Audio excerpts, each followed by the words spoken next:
I remember sitting on the rocks down at the beach, in my mind going over 27th of August, 27th of August, and I kept saying 1979, I'll never forget this date, and I don't. Every year that date comes around, and we remember it. 40 years ago, Lord Mountbatten, the great-uncle of Prince Charles, was blown up at sea by the IRA at Mullaghmore, off the west coast of Ireland. By killing Mountbatten, you sent ripples around the world in a way which no other assassination could have achieved. No member of the British royal family had been murdered by terrorists within living memory. At the time, I could not imagine how we would come to terms with the anguish of such a deep loss. 3 others were killed on the boat, including 2 teenage boys. There was a mighty bang, a huge crack like thunder, and I immediately said, Paul is dead. The day was marked not just by the Mountbatten bomb, but by a second IRA attack that killed 18 British soldiers at Warren Point, across the border in Northern Ireland. The IRA couldn't believe their luck. For the nationalist population, we were monsters. This is the story of that day, told by those directly affected by it. It is hard when you see the wounds that never really got sewn up from that day and that tragedy, and that is hard. Now, I'll know whether or not we're going to succeed in telling the exciting story of a man whose courage and daring in the war and far-ranging influence in peace have significantly contributed to the shaping of this century's history. The man I'm after has no idea that I'm going to be I remember going to the studio. I remember the dress. I had to wear my sister's hand-me-down dress, always a hand-me-down dress. And my thanks to Lord Brabourne, John Barrett. We even had Princess Anne's underwear. I remember one year was handed all the way down to us. Admiral of the Fleet, the Earl Mountbatten of Burma, tonight this is your life. What do you mean?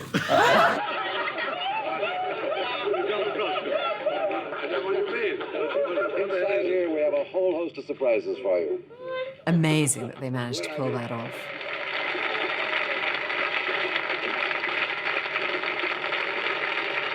Now, India, that's an unusual name, isn't it? How did you get that? Because my grandfather was the last Viceroy of India. Because my grandfather was the last Viceroy of India.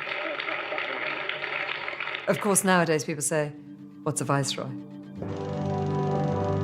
As Viceroy, he was the last colonial ruler of India. He was also Admiral of the Fleet, second cousin of the Queen, and mentor to the Prince of Wales. The Earl Mountbatten of Burma was for half a century one of Britain's leading public figures. Can you bear having hot milk in it, or would you rather not have milk in it? In retirement, he spent more time with his family, but he still enjoyed the public spotlight so much that he allowed an ITV crew to record his annual summer holiday in Ireland, even if it meant compromising the family's privacy. Every Easter, every summer, every Christmas, every single holiday, we were together with our natural cousins. 1, 2, 3, whoopsie! Classy-Born was always in the summer, a month in August. Yes, twins, where are the twins? For all of the fact that it was called Classy-Born Castle, essentially it wasn't. It was a Victorian mansion with some turret built onto the end of it. Lord Mountbatten inherited Classy-Born Castle from his wife, Lady Edwina, who died in 1960. There were so many wonderful traditions.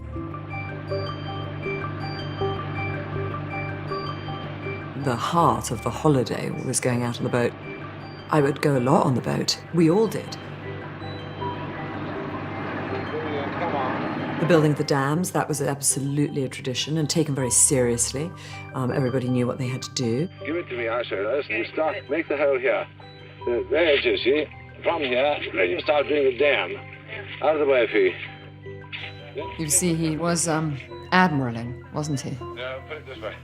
Go on, do it yourself. Do as you're told. Yes, I did. There we are. There you are. It would be hard to be chief of combined operations and then not be in charge of the family dam. Let's face it. The Mountbattens were generally viewed by the locals as benevolent, well-meaning, helpful people who it was nice to have around. The neighbourhood benefited as a result of their presence. Each summer, the Mountbattens would take up residence at Classiebawn Castle, overlooking the pretty fishing village of Mullaghmore. The family's visits brought a touch of glamour and jobs for the locals. This photograph here was in the dining room of Classiebawn at a dinner. It's just me there. When you look back so many years ago, it's now 40 years, you can always say the memories of them are happy ones. And that's the most important thing of all. Do you remember this mother? Lord Louis gave you this book. Yeah. To Mrs. Barry, with grateful appreciation, Mountbatten of Burma, Classiebawn Castle, August 1978. And it was Barbara Carson's book of useless information. So my mother treasures that very much. I think that's the last attachment to Mullaghmore. There are my 3 children at Mullaghmore. That was Paul and his 2 sisters. Mullaghmore was a popular holiday destination for families from Northern Ireland, as well as the south, and the Maxwells from Inniskillen had their own cottage there. We went down there during the summer holidays for 2 months every year, and the children enjoyed it immensely. I particularly like this one with Paul. That summer, 15-year-old Paul Maxwell landed his dream job looking after Lord Mountbatten's boat, Shadow 5. I think they had a nice relationship.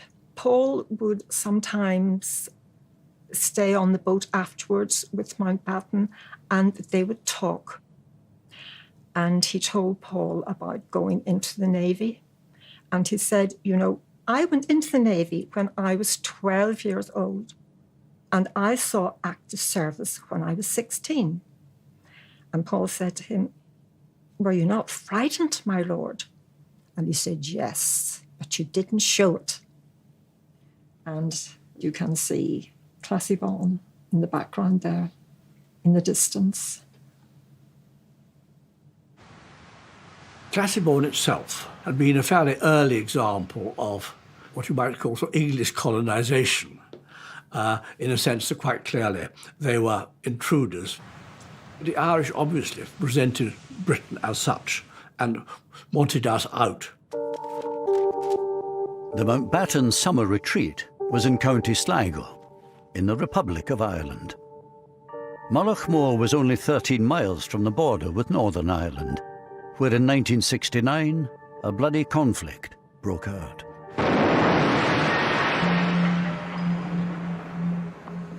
Catholics in Northern Ireland resented being treated as what they saw as second-class citizens, and the IRA took up arms against the British state. Despite the nearby troubles, the Mountbattens kept coming to Classiebawn. They enjoyed protection from the local police, the Garda, but it was all kept very low-key. The families themselves were very rarely targeted at all, and there was very little personal animosity. But I don't believe the Garda, more than anybody else, believed that actually there was a serious threat. Judging the appropriate level of security for the Mountbattens was a tough call. My grandfather was very keen not to have the intrusion of an overly protective force around, which is funny when you think that on the mountainside there was a big painted sign, Brits go home. You arrive for your summer holiday and that's the welcome. A reminder that while the fishing village of Mullaghmore itself may have welcomed the Mountbattens, County Sligo had deep roots in the Republican movement. Mountbatten would have been seen by people in the IRA leadership as a cultural icon of the British establishment. Anthony McIntyre joined the IRA in Belfast in 1973. He wanted to get the Brits out and create a united Ireland. Although he later fell out with the IRA, he understood their mindset at the time. He would have been targeted, and his targeting justified on the grounds that by taking him out, there was a blow been administered to the very heart of the British establishment. It turns out that throughout the 1970s, Lord Mountbatten had been a potential target for the IRA. Kieran Conway had risen through the IRA's ranks to become its Director of Intelligence by 1975. He reveals for the first time that an attempt on Mountbatten's life had been actively considered 4 years before the successful assassination. In the mid-70s, there was an operation cleared to kill Mountbatten. He was to be ambushed either exiting or entering his castle. 4 or 5 men. A spotter car somewhere distant. Then walkie-talkie communication between the people with the guns in the car to say he's on his way. You'd know roughly how long it was going to take. And then open up in the car. The mindset in 74, 75, the early 70s would have been operational, you know, like kill them without too much reflection. I think he would have been astonished if told that there were IRA members in Ireland who were interested in his existence, let alone wanted to murder him. The 1975 plot did not get the go-ahead from the IRA's Army Council, and Kieran Conway temporarily left the IRA later that year. But the military campaign against the British security forces did not let up. In Crossmaglen, it takes all the professional skills of the army to make it safe enough for the Royal Ulster Constabulary to walk around the town where they're charged with maintaining law and order. 2 of them have been gunned down here. By 1979, the British Army had been in Northern Ireland for 10 years. Around 30,000 troops were lined up against an estimated 500 IRA volunteers. Yet 324 soldiers had already been killed. And things were particularly dangerous in South Armagh, which runs along the Irish border. Bombings and shooting. South Armagh had a fairly notorious reputation as being dangerous. More dangerous, perhaps, than any other battalion area. Of course, South Armagh adjoins the Republic, so life on the border was challenging. South Armagh Brigade was beyond belief. Just its ability, their operational efficiency, they were visibly beating the British.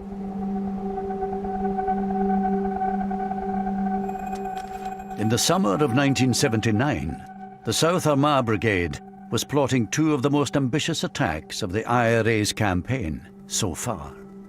One in Warren Point, the other just south of the border in Mullaghmore.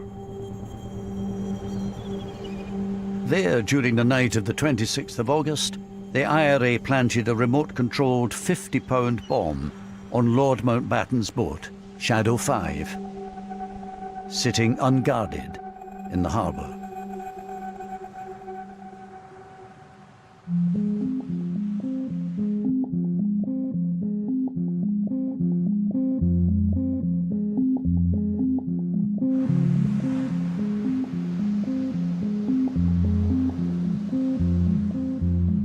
I went on duty at 6 a.m. up at the castle here. 9 to 9:30, Lord Mountbatten and his family came out from the castle and informed us that they were going down to the pier. So we got into a patrol car and we escorted them. In this unique photograph taken just 24 hours earlier, showing the family and staff outside Classiebawn, all the members of Lord Mountbatten's boat party are present. His son-in-law, Lord Brabourne, and his daughter Patricia, their 14-year-old twin sons, Timothy and Nicholas Knatchbull, and their 83-year-old grandmother, Doreen, the Lady Dowager. The only non-family member on board was the 15-year-old Northern Irish boat boy, Paul Maxwell.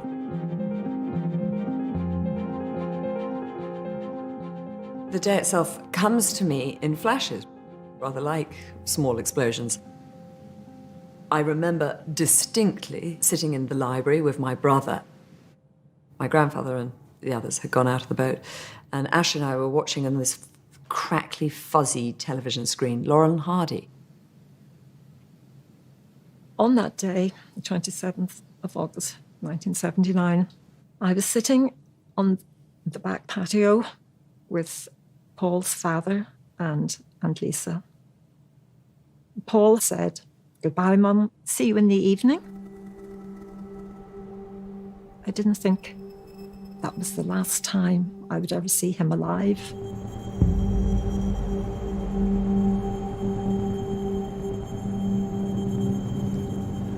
Beautiful morning it was, sun was shining. They left Mullaghmore Pier and travelled out to where the young fella over the side of the boat pulling in the lobster pot and slowly pulled it in. The boat had turned round towards me and I was just watching it and I knew it was Lord Mountbatten's boat. The next thing, everything was spewing up into the air. Everything just rose up and I knew it was an explosion. Suddenly there was a flash of light and a loud bang, and you could see the boat had just disintegrated. It was obvious that a bomb had gone off. There was a mighty bang, a huge crack like thunder. And I immediately said, "Paul is dead."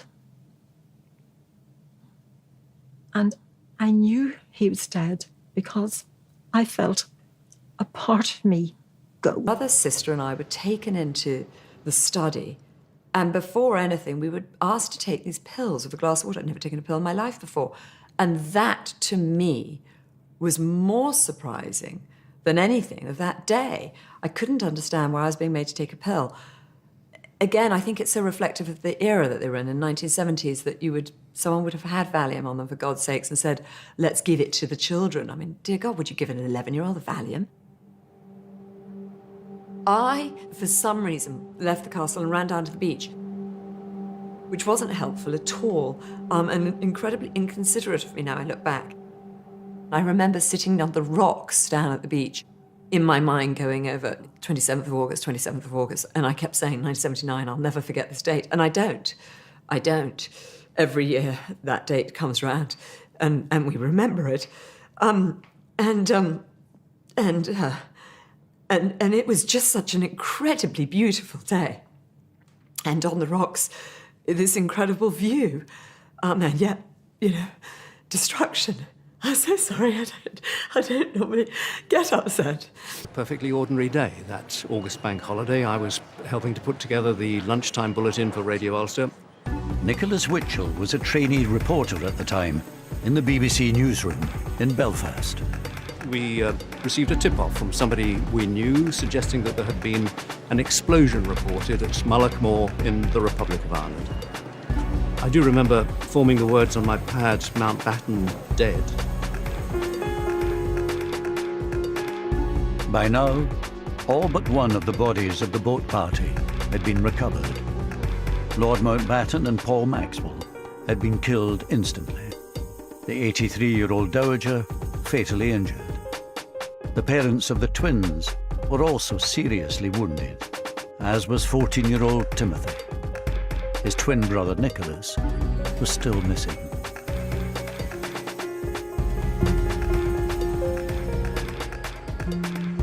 You could see this beautiful blue azure sea just off to the north end of the little peninsula, which Mullaghmore is.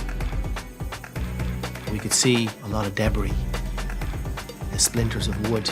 It was fine debris, quite fine debris it was.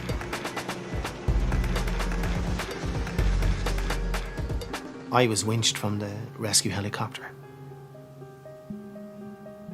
I was placed into the water beside what looked like the bubble of an anorak. I placed my hand and pulled it, and it didn't yield very easily, and I pulled it a second time, and it was then the head come up with the jacket as I pulled, and I realised it was a child. Imagine what those thick Aran sweaters must have felt like, clogged with oil and water, being lifted out of the ocean. And, you know, how long had Nick been floating in the water, you know? It was the first child that I handled in death. It came as a terrible shock to me, I can tell you, but I'm in rescue mode. I need to get him out of that water. I need to give him over to his family. 14-year-old Nicholas Knatchbull's body was returned to Mullaghmore Harbour. It's the last photograph we have of Paul. That's Paul. And that is Nicky and Timmy. So one boy survived and the other two were killed. He survived because he was up on the roof. Mountbatten was in the middle between Paul and Nicky. And so they got full blast.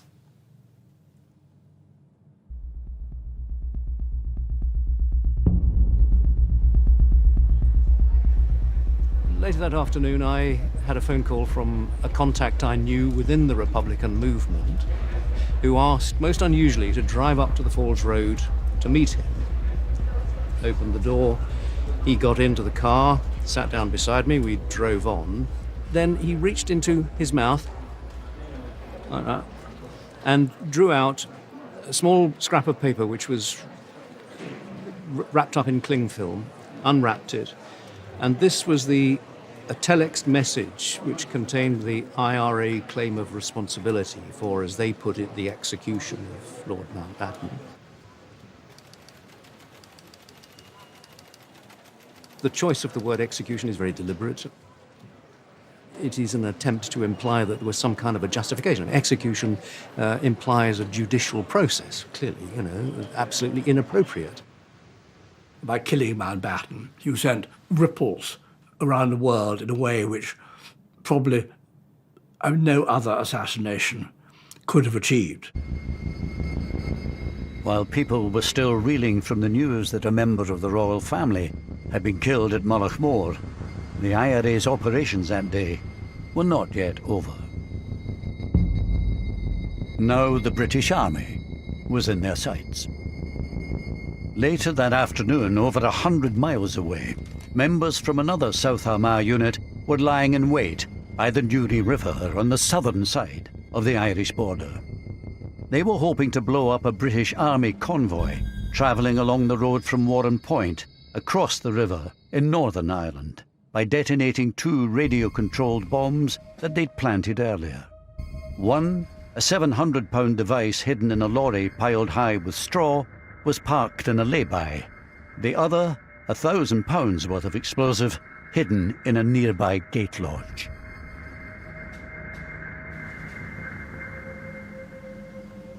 Travelling down, I remember messing about with a car behind us. Tom Caughey was a local boy from Newtonards who had joined the parachute regiment at 18, as his father had before him.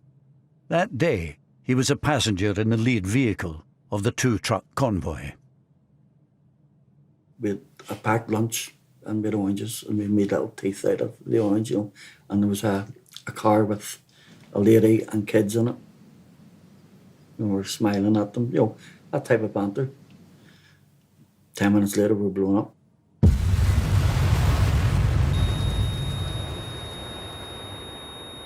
Not a bang, just a rumble. And I had the sensation of flying.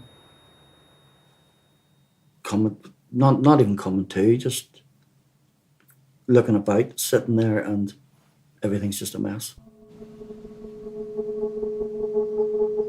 I came into the roundabout and you couldn't see past the roundabout, totally obscured with smoke. Peter Malloy was a freelance photographer at the time, who just happened to be passing. I got out, grabbed the cameras, and just as I'm going into it, a policeman's coming running out, and he's screaming. He says, you know, don't go in there, they're all dead. I just put the camera into autofocus, and I just shot generally. The first thing I saw was a long wheelbase Jeep, and there were soldiers in that, and one look told you they were obviously dead. And the heat, you couldn't really go too close to it. Everything was burning. And my legs were on fire. No, I couldn't move. And the next thing, the guys were on me. They were pouring water, you know, trying to put me out. And one of the guys gave me his red berry to put over my face to keep the sun off it. And I can remember lying there and voices. Dead, he's dead, he's dead, he's dead, he's dead, he's dead. And voices getting closer to me. And whether I imagined this or whether, I don't know, but I vividly remembered. I remember saying, I'm not dead. You know, and taking the berry off, you know. It was like a roll call of the dead. 7 of the 9 paras travelling in the first truck had been killed. Tom Coche, along with his friend Paul Burns, were the only survivors. But the carnage didn't end there. A very fine English voice shouted, there could be a second bomb. Take hard cover. And they all went over towards the gate lodge. Across the river, the IRA bombers were lying in wait, ready to detonate the second bomb. They'd predicted correctly where the surviving British troops were likely to regroup. I remember getting put in that chopper and Paul Burns being put in. I remember looking at his face and it was like something out of Tom and Jerry. When the cigar goes off in your mouth and your face is black. And with all little, he was like a straw man, little bits of straw stuck in his face. And then, boof, bang it goes again. Boom.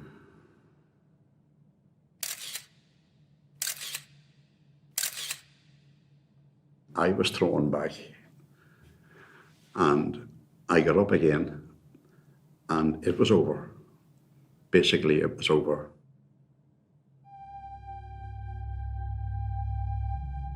The 27th of August had started badly for Mike Jackson.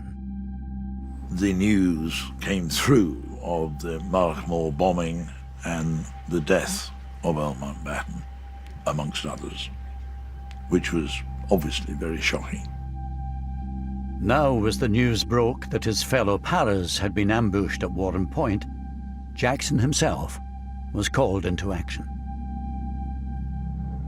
The brigade commander looked at me and said, Mike, what are you doing here? You go down to the site, secure it, and take on all the aftermath. And so I gave out some rapid orders and got on the first light helicopter I could. There's no communication. All telephones are cut off, so you're waiting for word to come back from your own lads to what actually is going on. Is there a bit of you thinking, that's my mates? Yes, absolutely. And you want to know who it was because you know that some of your mates were killed. So yes, you did want to know. Dead, dead, dead, dead, dead.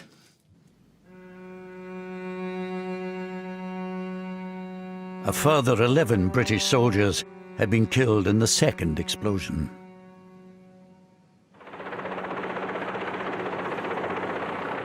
I get to Warren Point, and it's a pretty grim sight, as you can imagine.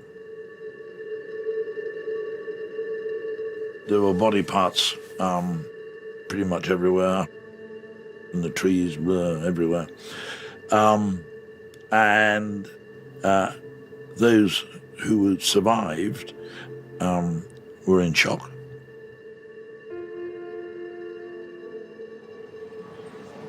It was absolutely obvious, right from the earliest point, that this was a death toll on an exceptional scale. It transpired, of course, that 18 soldiers had lost their lives, the greatest single loss of life that the British Army had suffered. Hudson had been getting ready to go to work at the family's funfair business in Omeath, on the southern side of the border. He had been joined that summer by his 29-year-old cousin from England, Bill. All of a sudden, we heard this thump, right? And I remember Bill saying, "Oh, what was that?" And I said, "It sounded like a bomb." He said to me, "Could you bring me down? Let me have a look." In the mayhem following the two bomb blasts, the surviving paras spotted the figures of Barry and his cousin Bill on the other side of the river, and wrongly imagined them to be the IRA bombers.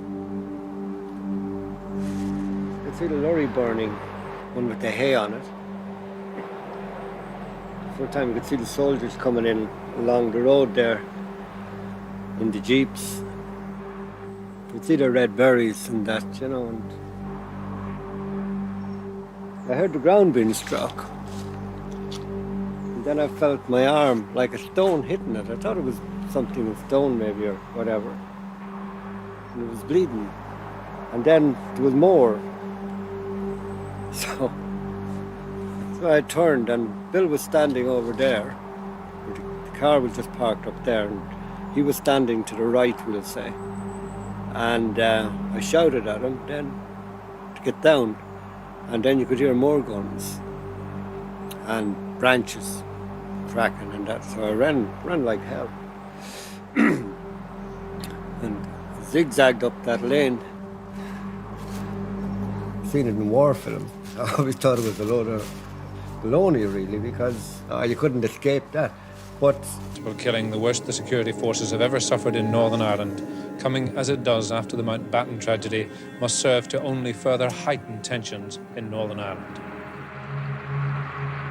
Word quickly spread of how meticulously planned the IRA operation at Warren Point had been. Anthony McIntyre was an IRA volunteer locked up at the Maze prison at the time. I thought it was impressive. I thought it was ingenious, because not only did they detonate the first device, they had to wait until the British Army backup arrived and positioned itself behind the gate post and then detonate the second one. So it took nerves of steel for the volunteers to sit there and do that. It was absolutely militarily fantastic. Brilliant. I don't want to say the word fantastic, but, you know. But the big bonus that they had that they didn't normally have was they were in a different country. They had no need to run away. Yeah, they were in the south. They were in the south. And that's why they could take their time. You take advantage when you can, and they did.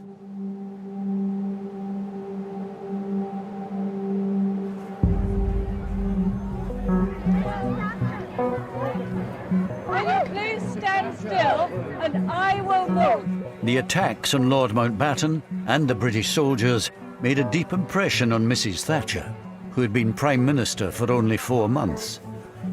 Within 36 hours, she landed in Northern Ireland on an unscheduled visit to investigate what had happened and to offer reassurance.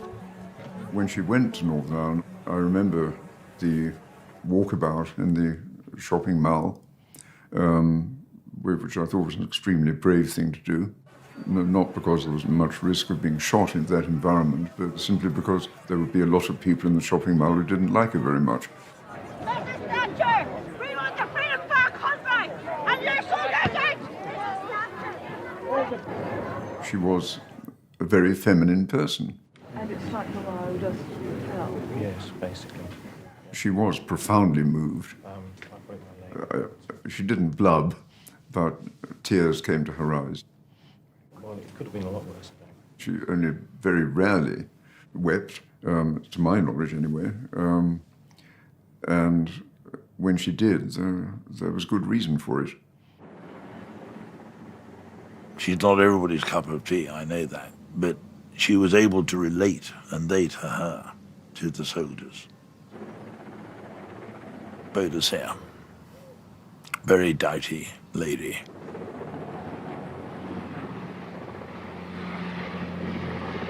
I think in terms of significance for Margaret Thatcher, knowing as we do what we do about her personality, I'm sure that it actually made her even more determined to resist.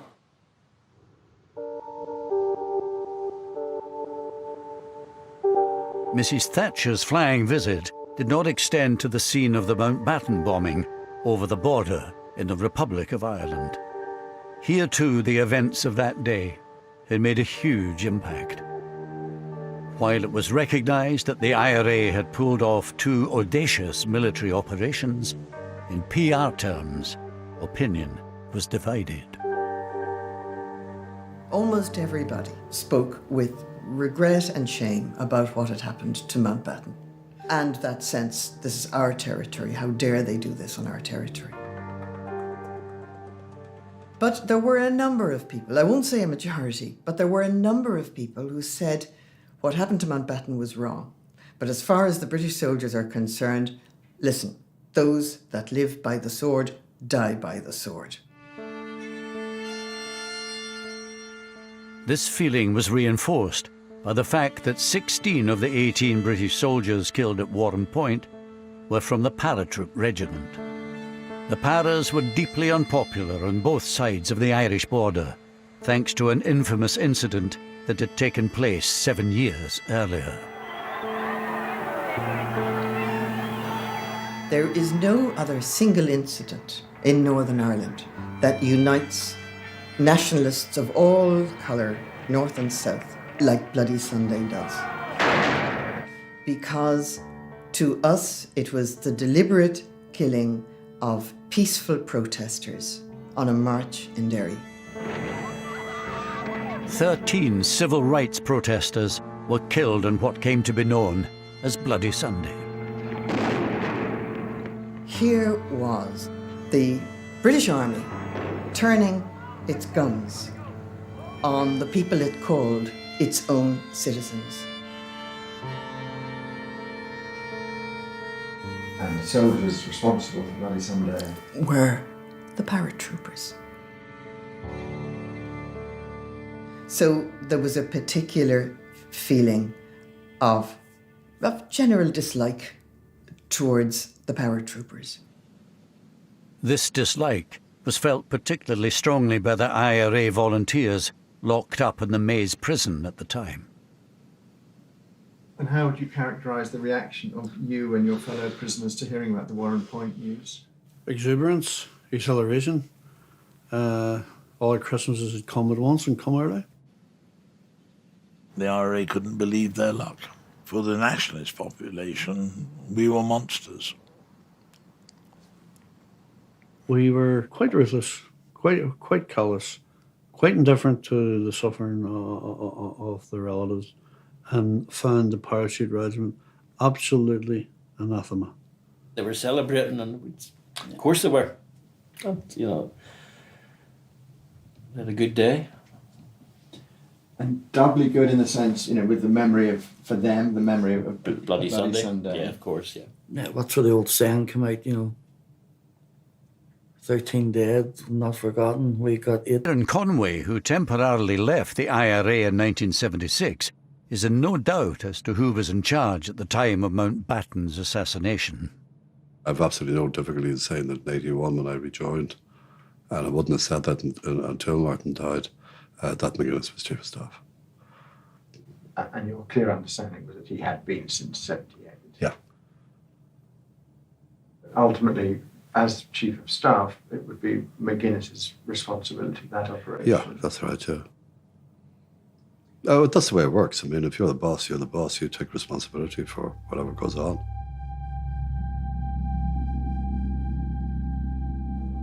Meanwhile, no one was ever put on trial for the bombs at Warren Point, let alone convicted, despite the arrest on the day itself of 2 IRA suspects near the scene of the carnage. Well, of course it's frustrating. The offence is one of murder, mass murder. And it is a source of great regret that nobody was brought to account for it.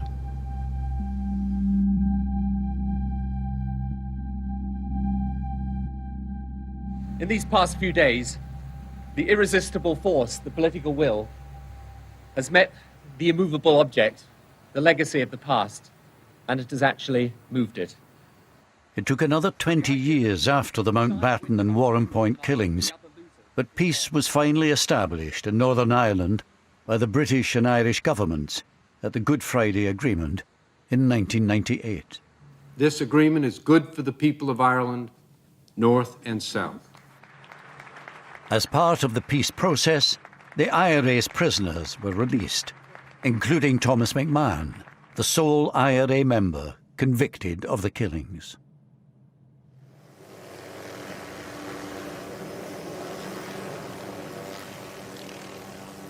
The idea of reconciliation has lain at the heart of the peace process. And there we get a first glimpse of the Queen. In 2012, the Queen came face to face with the man said to have been ultimately responsible for the assassination of her second cousin. You really did have to just pinch yourself and think, can this actually be happening? That the head of state of the United Kingdom and the man who, without doubt, was one of the leaders of the military, the offensive side of the Republican movement, who may well have had a hand in planning Mullaghmore or certainly signing off on it, that they were standing together was remarkable. The symbolic strength of that shaking of hands was enormous. It was one of the most powerful things that she could do.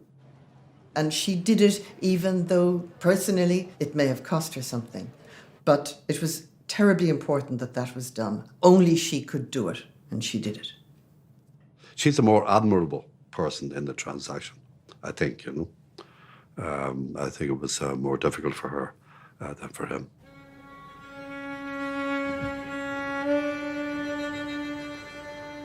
Like mother, like son.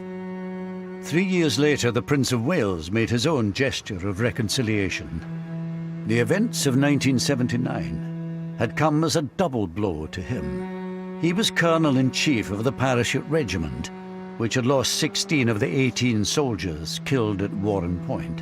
And at Mullaghmore, he'd also lost a mentor who meant so much to him. At the time, I could not imagine how we would come to terms with the anguish of such a deep loss, since for me, Lord Mountbatten represented the grandfather I never had.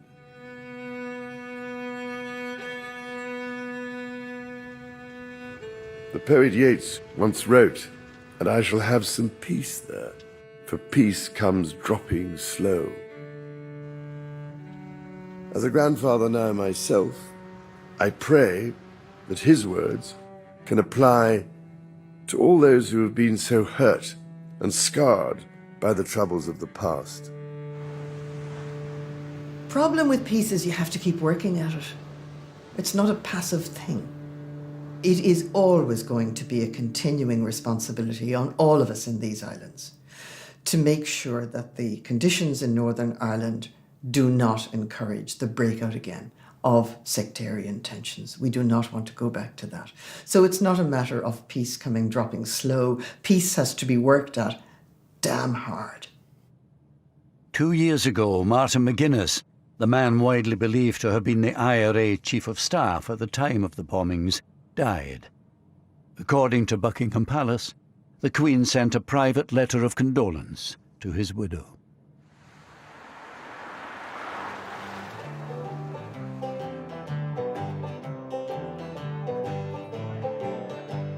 Today, for the most part, normal life has returned on both sides of the Irish border. but the sense of shame in the village of Mullaghmore lives on, especially among those who'd had close ties to the Mountbattens. There was a terrible sense of shock in this village and disbelief. And there was a dark cloud over the area, over the village for years after. People didn't talk about it. They did in their own houses, hushed, talked about it, but not out in the open. People felt so bad about what had happened and embarrassed about it. As with the town, so with the individuals themselves. They too are still struggling to come to terms with the tragic events of 40 years ago. I never took another picture since. It was 40 years ago. Why did you never take another photograph? I just couldn't face it. I was literally shaking. I watched the firemen and I thought that's what I should have been doing. And the following week, I applied and I joined the fire service then. Loved it. Loved it. I see that young boy's face over and over, and it doesn't go away, and it doesn't get any more blurred as it did from 1979 to today, because I can still see it. I'm okay with all that because I brought that kid home. It hasn't been one day, I'm sure, that it hasn't crossed my mind. Sometime. And that's a long time for something to stick in your mind. Didn't feel lucky at the time. Didn't feel lucky for 10 years after. I wanted to be with them. Why did I survive? It was like a day that would never end. And then went on to weeks that would never end and years where grieving would never end. And it hasn't. I will always grieve for Paul. I carry him in my heart everywhere I go. I asked my mother about doing this, and she said, yes, absolutely, it's important to keep talking. I think in trauma and in death and in survival, there is so much that is unsaid, and there is, unfortunately, no path. There's no written textbook of healing. And so in amongst my 7 cousins who I am and remain close to, and my own siblings, everybody coped very differently. And some didn't cope well. And of course, we're seeing the side effects of that even to this day. And the damage that was done was so much deeper than any of us could ever have imagined. And adult lives are still being horrifically disrupted. I certainly try not to hold resentment in any way, and that's hard. But forgiveness, I think, is important. One has to move on.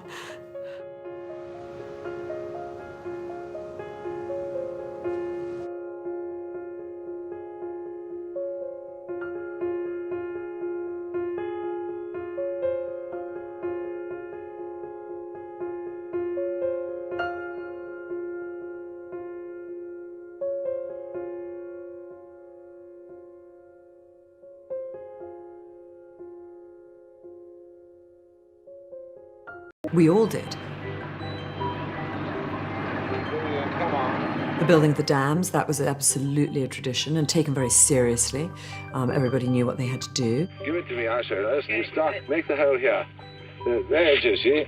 From here, then you start doing the dam. Out of the way, Fee. You see, he was admiraling, wasn't he? No, put it this way. Go on, do as you're told. Do as you're told. Yes, I did. There we are. There you are. It would be hard to be chief of combined operations and then not be in charge of the family dam. Let's face it. The Mountbattens were generally viewed by the locals as benevolent, well-meaning, helpful people who it was nice to have around. The neighbourhood benefited as a result of their presence. Each summer, the Mountbattens would take up residence at Classybourne Castle, overlooking the pretty fishing village of Mullach. The family's visits brought a touch of glamour and jobs for the locals. This photo